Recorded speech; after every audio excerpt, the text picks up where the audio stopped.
Chairman Carr, you and I have actually known each other for maybe 10 years now. We've had several meetings in our office, and it's usually, I don't want to say mundane, but it's technocratic, it's technical, it's nonpartisan, and all the rest of it. And so I'm hoping we can do that again right here. It's fine. I'm hoping we can do that again right here, but it is a more sensitive topic. So I'm just going to ask you a couple of yes or no questions. I don't mind a quick explanation, but I'll make a promise to you not to hector you for 3 or 4 minutes if you can give me quick yes or no's or at least quick explanations.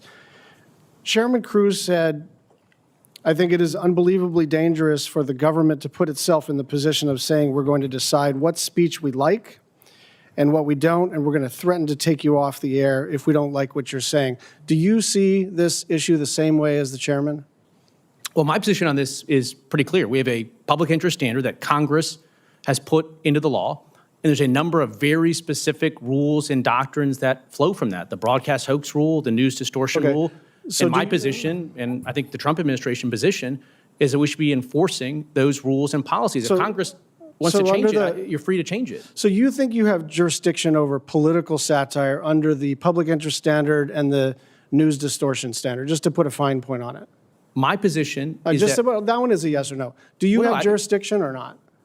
We have jurisdiction with respect to the broadcast airwaves uniquely to ensure that their operations are in the public interest. And there's very specific rules there, broadcast hoax and news distortion. So if there's a determination by the Federal Communications Commission that satire is not in the public interest, you believe you have the authority to revoke the license of the broadcaster? That's not my position at all. Okay. My position is if the use of the facilities isn't in the public interest. Then let me clarify the question. Satire that's not broadcast hoax, that's not news distortion policy, is perfectly fine. But I also don't understand the conversation about what satire are we talking about? Where was there satire? We're not doing the questions in this direction. Okay.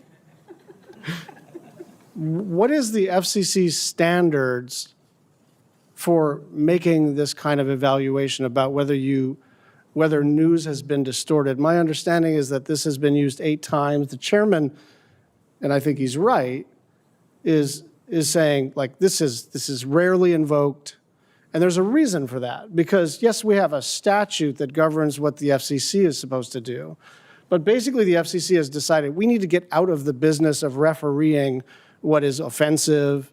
And if something is indecent or obscene, that's one thing, right? If they're violating the terms of their broadcast license, that's another thing.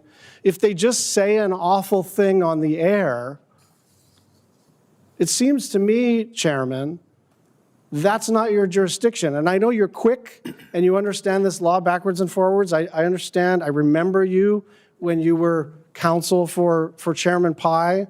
So I don't doubt your ability to race right into how the architecture of the originating statute.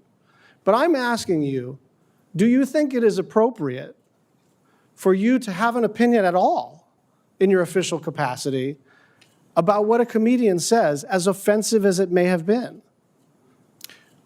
Senator, my job is to implement the law passed by Congress. And Congress has said that broadcast is fundamentally different, that there's a public interest standard.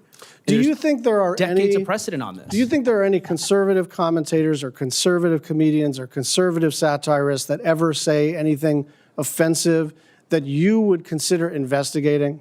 I'm not looking at things that are offensive or awful, to use your words. I'm looking at things that are consistent with our public interest rules and regulations. That's the full scope. And in what way? So I'm a little confused, because it seems to me that in subsequent conversations, I forgot after Ted and John Thune and Dave McCormick and others said, "Ooh, this seems like a little much for you, Chairman," that you went out and you said, that was fake news. I didn't do that. This is fake news. I am not doing that. I'm not going after Jimmy Kimmel. And now you're saying you have a perfect right to go after Jimmy Kimmel, and I'm wondering which one it is. No, 2 different things. Democrats at the time were saying that we explicitly threatened to pull a license if Jimmy Kimmel wasn't fired. That never happened. That was nothing more than projection and distortion by Democrats. What I am saying is any broadcaster that uses the airwaves, whether radio or TV, has to comply with the public interest in it. And licenses are not sacred cows. Yes, you can do things to lose a license. But if we want to change that, that's up to Congress. And one idea, for instance, is why don't we put all the broadcast TV licenses up for auction. And if people want to buy them without the public interest obligation, they can do that. But look, there was a bargain here. I mean, you're kind of tiptoeing through the tulips here, right? Because what you actually said is they have a license granted by us at the FCC that comes with an obligation to operate in the public interest.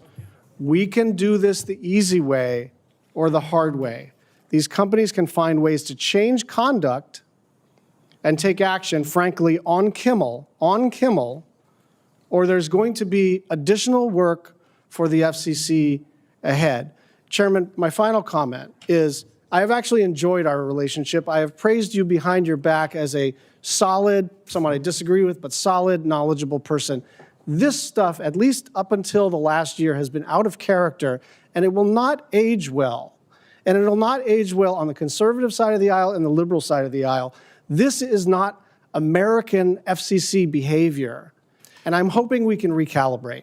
So let me try to understand this. Did you have an issue when Senator Markey told the FCC to investigate Sinclair for their news activities? Was there any issue raised there? I'm going to allow this because I was tough on you. You did ask me a question. This is the first time I've ever going to respond to a question from a witness.